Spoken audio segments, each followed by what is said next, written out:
Subscribe कीजिए civil engineer FBH channel को और बेल आइकन को प्रेस कीजिए ताकि आपको पता चल जाए जब मैं अपनी नई वीडियो अपलोड करता हूं। हेलो दोस्तों, स्वागत है आपका आपके अपने YouTube channel civil engineer FBH में। जैसे कि आपने वीडियो के टाइटल से देख ही लिया होगा, जो हमारी आज की वीडियो है वो है modulus of elasticity of concrete. Concrete का मॉडुलस ऑफ इलास्टिसिटी हम कैसे निकालते हैं। हमें तो स्टील का मॉडुलस ऑफ इलास्टिसिटी हमें पता ही होता है 2 × 10⁵ न्यूटन पर mm²। लेकिन अगर कैलकुलेशन पे हमें कहीं पर जो है modulus of elasticity of concrete use करना होगा, वहां पर हम फंस जाते हैं। तो मैं एक सिंपल फार्मूला आपको आज सिखाऊंगा जिससे आप modulus of elasticity of concrete निकाल सकते हैं। तो मैंने क्या बताया, modulus of elasticity of steel जो होता है वो होता है 2 × 10⁵ न्यूटन पर mm²। ये होता है modulus of elasticity of steel. हो गया स्टील के लिए, या Young's modulus of elasticity of steel, जो आप कहना चाहो। तो अब आ जाते हैं कंक्रीट पे। कंक्रीट का मॉडुलस ऑफ इलास्टिसिटी हम कैसे निकालेंगे। कंक्रीट का जो मॉडुलस ऑफ इलास्टिसिटी होता है वो दो टाइप का होता है। Modulus of elasticity of concrete, इसमें होता है एक होता है शॉर्ट टर्म इलास्टिक मॉडुलस, एक होता है long term modulus of elasticity. एक होता है short term modulus of elasticity,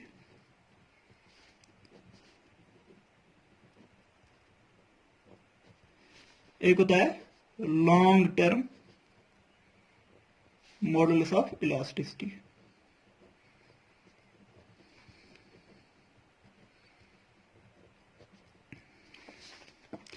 ये शॉर्ट टर्म इलास्टिक मॉडुलस जो होता है ये लोड कंडीशंस को ध्यान में रखता है, तो वहां से हम निकाल सकते हैं शॉर्ट टर्म इलास्टिक मॉडुलस। इसका फॉर्मूला जो दिया है इंडियन स्टैंडर्ड कोड में, modulus of elasticity of concrete EC से रिप्रेजेंट करते हैं, वो होता है 5000 √FCK। FCK हो गया characteristic compressive strength of concrete. तो यहां से आपके पास short term modulus of elasticity निकल के आ जाएगा। ऐसे ही अगर फॉर एग्जांपल हमारे पास M20 ग्रेड का कंक्रीट है, M20 ग्रेड का कंक्रीट है, तो उसका FCK जो है कैरेक्टरिस्टिक कंप्रेसिव स्ट्रेंथ वो 20 आ जाएगा।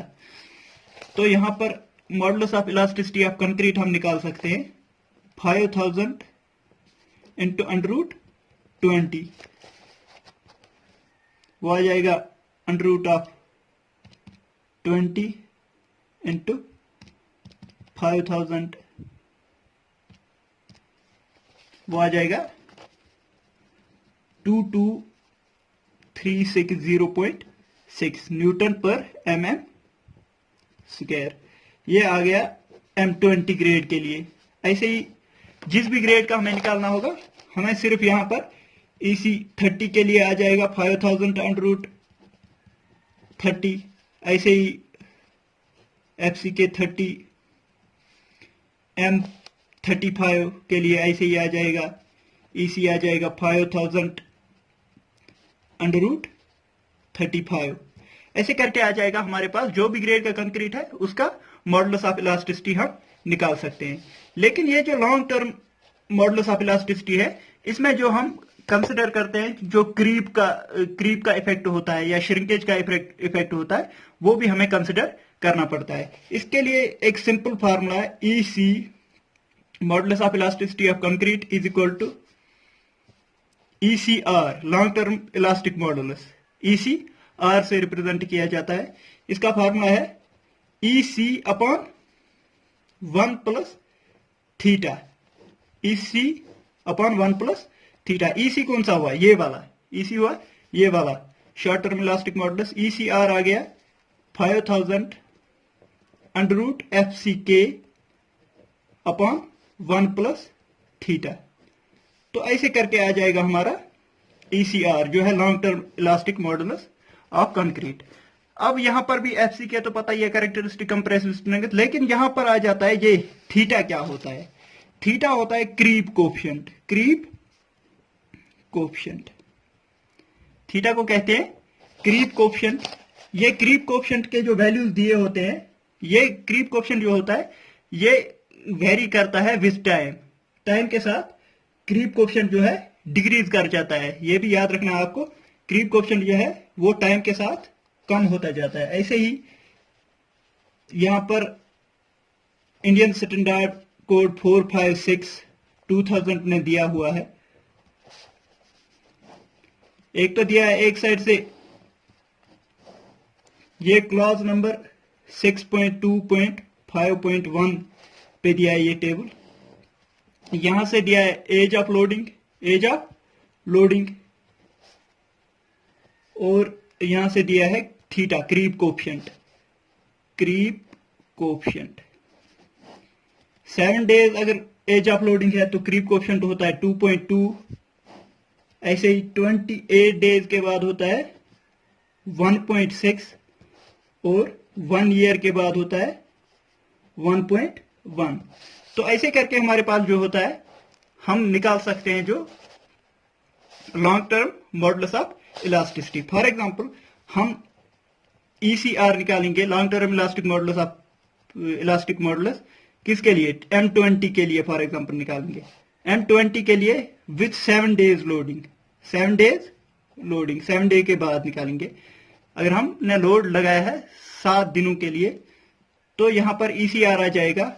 M20 के लिए अभी हमारा ये आया था EC अपॉन 1 प्लस थीटा होता है। EC क्या आ गया था, अभी आ गया था 22360.6 अपॉन 1 प्लस थीटा। 7 डेज के लिए है तो हमें क्रीप कोएफिशिएंट 2.2 का लेना है, तो आ जाएगा 1 प्लस 2.2, वो आ जाएगा 3.2। 22360.6 डिवाइड बाय 3.2 आ जाएगा